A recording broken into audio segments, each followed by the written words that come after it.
What's going on, Colts Nation? Welcome back to another episode of Bring the Juice.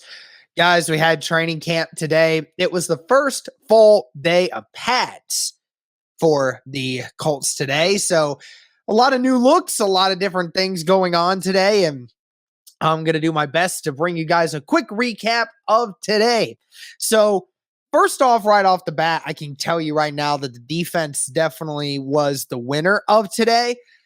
The offense, today was more of a red zone oriented practice. And, the offense had some good plays that they ran, but for the majority of it in the key situations, the defense was the ones that reigned superior. So that's a great sign to hear. Few things from George Bremer and Nate Atkins from reporting earlier. Colts are placing wide receiver John Hurst and offensive lineman Carter O'Donnell on IR. I believe Carter O'Donnell had something happen on Saturday, if I'm not mistaken. And they signed center Alex Moletti.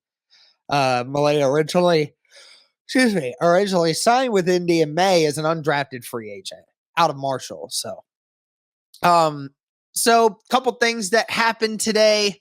Michael Pittman Jr., the big one today. Michael Pittman apparently had the best day today of anyone out there on the field. Beat Brandon Faison off the line for an easy 40-plus yard reception from Matt Ryan, which would have been a touchdown.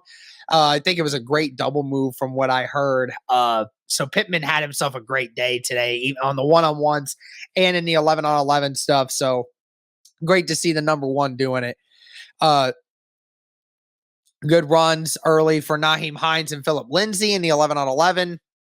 Defense did a good job in the 7-on-7 in the red zone from what we hear.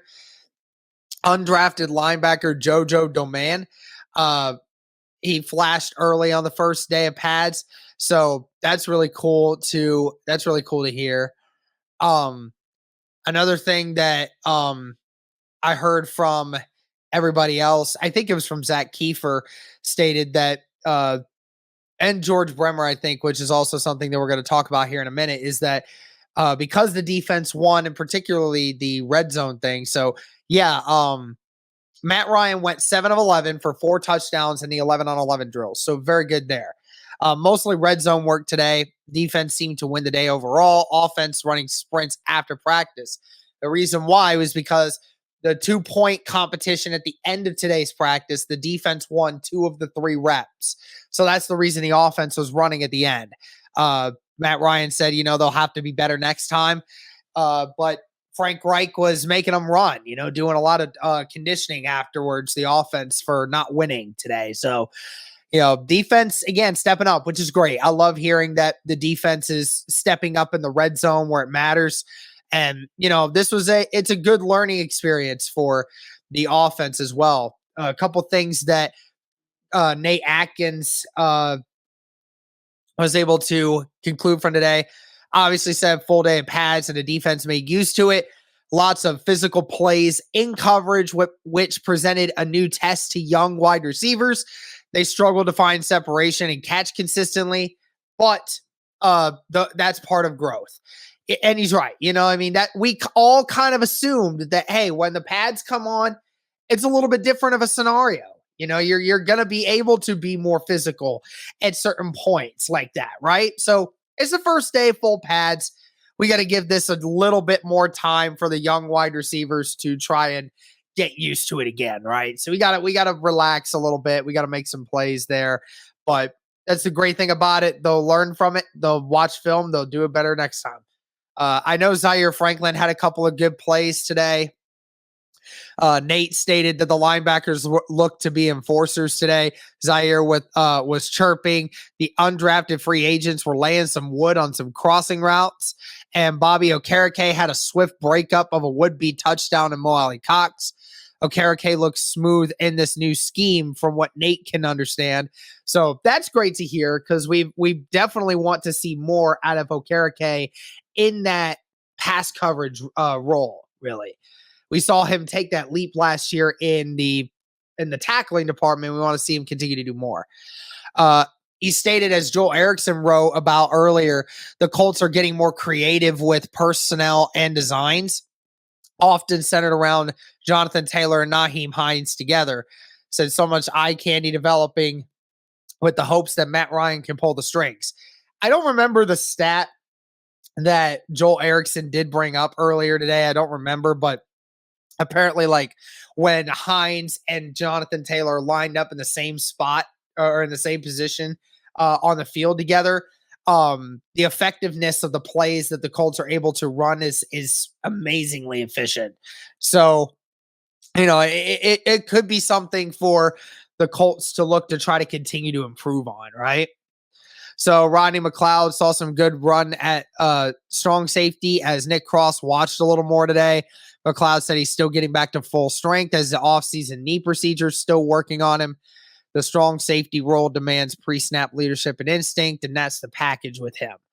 And then Marcel Dabo had to pick off Sam Ellinger in the red zone, the only pick in team drills today.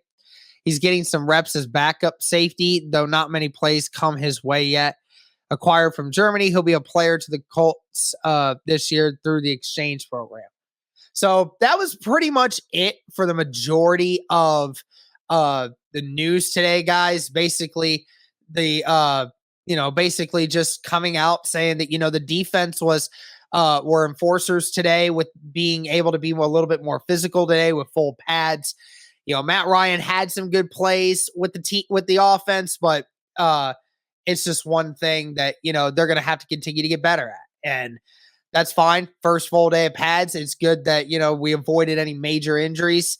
Alie-Cox was back out there today. So that's a great sign. We reported about him getting injured on Saturday and being held out of the rest of practice because of, colliding with Stephon Gilmore in that Saturday practice. But he was back today, so that's a great sign. Kwity Paye was down for a little while today, but it seemed that Kwity Paye was able to get back up and was able to come back and do the regular drills. So all in all, it was a good day for the Colts. You learned something from the offense and defensive sides. Good to see that, they went without getting anyone severely injured, and we hope to continue to see more great content. Thank you all so much for supporting the channel as of recently. Just from Saturday alone, a 3 days time period, we have already gotten almost 100 new subs from you guys subbing to the channel, and the support on the videos recently has been crazy. Makes us think way back to what it was like last season, right around this time. We were really hoping that the content-wise, we'd be able to get that stuff out to you guys, and you guys would soak it up and enjoy it. And it appears as though most of you guys have. So we greatly appreciate you guys supporting the channel, watching the videos, commenting, telling other people, subscribing. Thank you so very much for tuning in. Let us know your thoughts. And as always, guys, go Colts.